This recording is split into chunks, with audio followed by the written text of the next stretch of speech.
Bonjour à tous, dans la vidéo précédente, je vous avais présenté ce qu'était la soudure. Aujourd'hui, je vais vous présenter la programmation.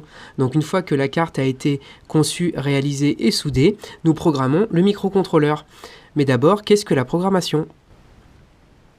Un programme est une séquence d'instructions, d'ordres, de calculs et de tâches qui sont données au microprocesseur pour qu'il puisse interagir avec les composants électroniques de la carte et pour que la carte elle-même puisse interagir avec son environnement.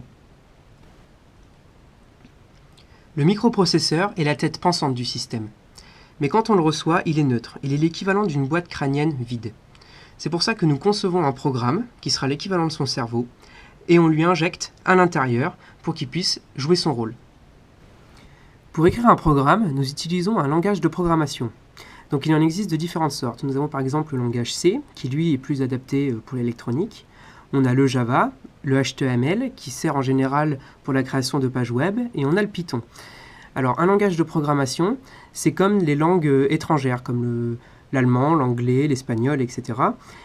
Ils ont chacun leurs règles, et leur code, et leur syntaxe. Voici un exemple de code écrit en langage C. Celui-ci a pour but d'augmenter l'intensité lumineuse du taxi lorsqu'il est plus éclairé, parce que quand il y a du soleil, il faut quand même que l'on voit le tarif et le libre occupé. Donc avec mon téléphone, je vais simuler cette augmentation de lumière. Et donc j'éclaire une photocellule qui, elle, va transmettre l'information au microcontrôleur, qui, à son tour, va augmenter l'intensité des LED. Et voilà. Regardons un petit peu plus en détail cet extrait de code. Donc on voit par exemple cette ligne-là, if niveau lumière supérieur à 50, augmenter intensité LED. Else, baisser intensité LED.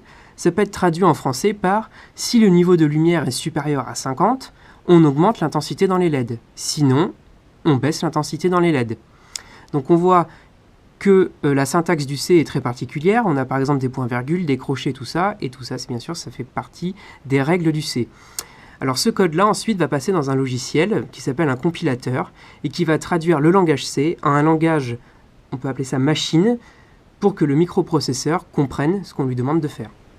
Une fois le code traduit en langage machine, on utilise un programmateur qui va aller injecter le code dans le microcontrôleur.